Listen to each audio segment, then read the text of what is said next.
This one is subtle, quiet, but it might be one of the most powerful dynamics in the entire book. Law 16. Use absence to increase respect and honor. It's the art of stepping away to raise your value. And right away, that feels counterintuitive to most people. We're trained to believe that visibility equals value, that the more present we are, the more power we hold. But Greene flips that on its head. Because constant presence breeds familiarity, and familiarity over time dilutes impact. People start taking you for granted. Your brilliance becomes background noise. Your voice loses weight. But when you disappear, strategically, you create space. And in that space, people remember your value. They revisit your words. They wonder where you went. And that curiosity builds tension, power. Exactly. Think about it. What's more powerful? Someone who's always available or someone who appears only when it matters most? Who enters the room with weight because they're not always in it? Absence creates mystique. It makes people earn your presence. It makes your return feel like an event, not a routine. That's how you protect your image, your authority, your magnetism. And it's not just about attention, it's about control. When you step away, you force the room to recalibrate without you. You shift the dynamic. People notice the void, and that void is a signal of power. That's the essence of this law. You don't have to dominate the space. You can dominate the energy by mastering when to appear and when to vanish. And Greene points out something key here. Presence must be earned. If you're always around, people assume you'll always be around. There's no urgency, no value placed on the moment. But take that away, even temporarily, and people start to realize what they've been consuming without cost. Suddenly, your absence becomes a mirror. It shows them how much they were relying on your presence.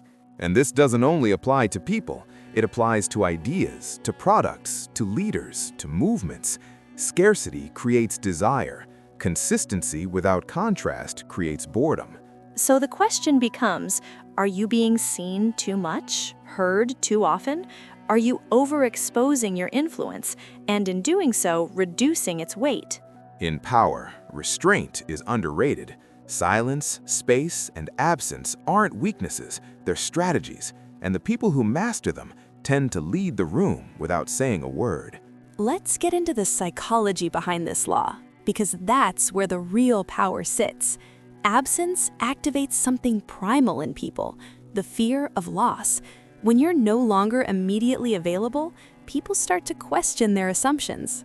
And more importantly, they begin to romanticize your presence. The mind fills in the blanks with memory, with idealization, and often people remember you better than you actually were. That's the power of distance. Exactly. When you're constantly around, people focus on your flaws, your habits, your normalcy. But when you pull back, those details fade and the image becomes cleaner, stronger, more symbolic. You stop being a person, you become an idea, a force.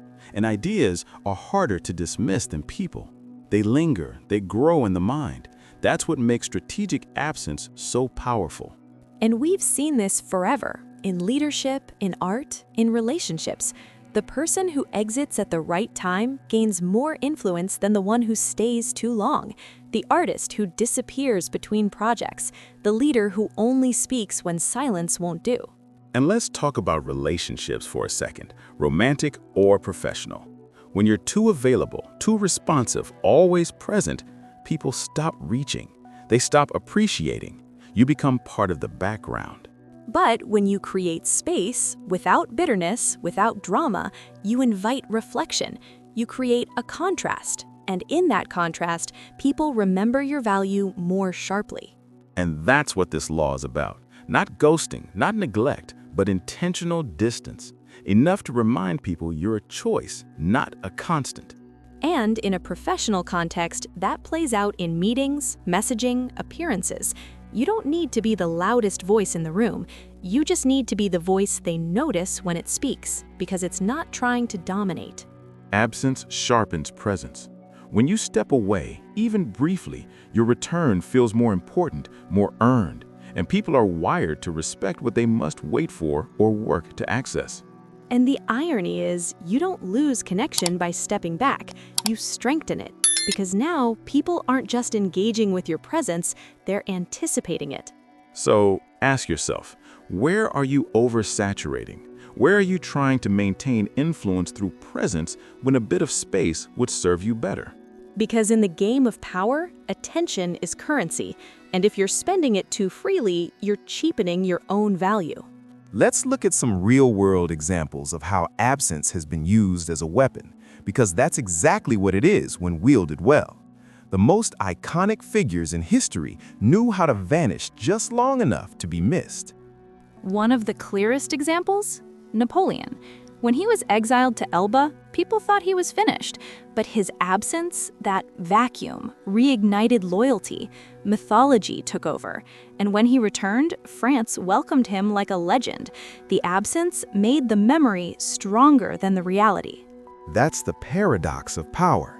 When you step back at the right moment, people stop focusing on what you did wrong and start remembering what you represented.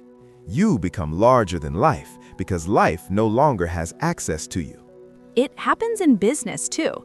Think about Steve Jobs, fired from Apple, gone for years. But his absence only grew the sense that something essential was missing. And when he came back, it wasn't just as a CEO, it was as a messiah.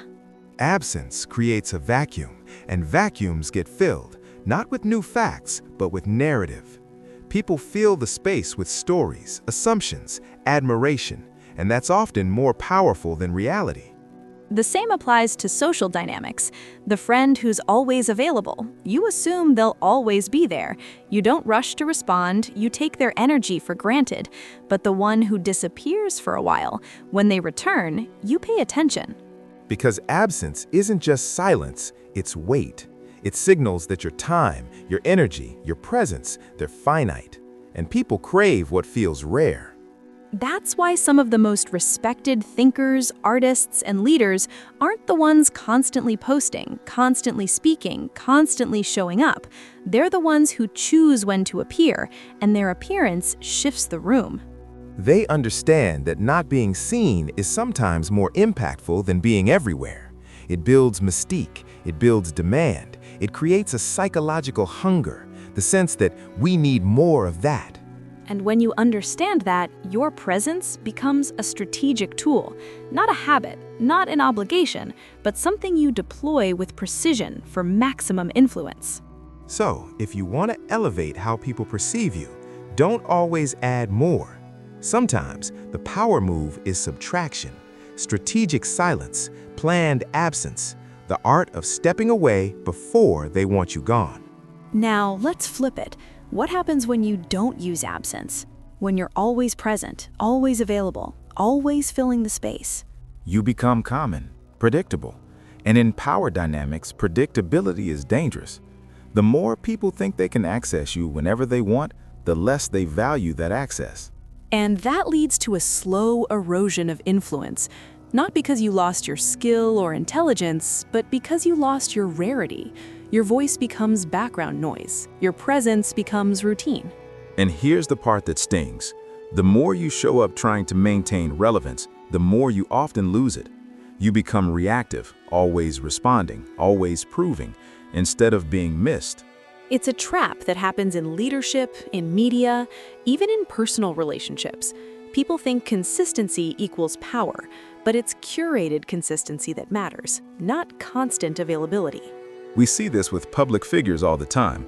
The ones who overexpose themselves, every opinion shared, every moment documented, eventually wear out their welcome. People stop listening, not because the message is wrong, but because it never stops. And in relationships, it's even sharper. When someone gives everything all the time, they're often left wondering why their effort isn't appreciated. But effort isn't always the issue, perception is. Because attention spans are short, the brain gets used to patterns. So when you remove the pattern, when you step back, suddenly the presence that was taken for granted becomes noticeable again. That's why the smartest players in any field know when to leave. Not just physically, but emotionally, energetically, strategically. They pull back before the room gets tired of them. And that absence recharges both sides. It creates breathing room for you, And curiosity for them, it's not manipulation, it's pacing, it's control over your own visibility. Think of it like a spotlight. If you stand under it too long, people start to see the cracks. But if you step out at the right time, they remember the silhouette, not the flaws. That's why disappearance, when used with purpose, becomes a statement. You're not gone because you were dismissed, you're gone because you chose to be, and that alone shifts the dynamic. So ask yourself, are you staying too long in spaces where your impact is already fading? Are you trying to prove something when the real move is to disappear just long enough to be remembered? Let's get tactical. How do you actually apply this law in real life without becoming distant, cold, or disconnected? It starts with intention. You don't just disappear. You design your absence. You decide when to pull back, how long to stay away, and what people are left with in your silence. Exactly, because absence without context can look like neglect, but absence with purpose, that reads as strength, discipline, clarity. You're not abandoning, you're creating space for impact to grow. In business, this might mean not being in every meeting. Let your team handle things. Step back from day-to-day operations. When you do show up, your voice has more gravity.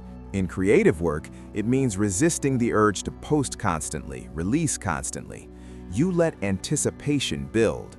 You give your audience time to digest what you've already created and crave what's next. In leadership, you don't solve every problem. You don't micromanage. You trust people to carry the momentum while you observe. When you intervene, it matters more because it's rare. And in relationships, it means setting boundaries around your time, your presence. You don't become cold, you become centered. You're not always available, which means when you are, it's intentional. The key is that your absence doesn't create confusion. It creates clarity. People know you're not gone because you're lost. You're gone because you're focused elsewhere, on things that matter. And when you return stronger.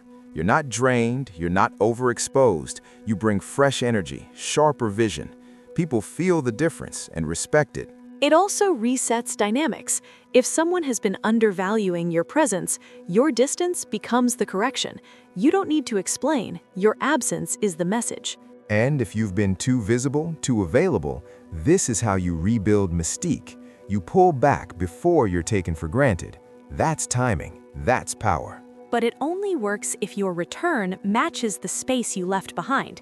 If you come back stronger, more refined, more intentional, the absence pays off. So the formula is simple. Presence earns attention.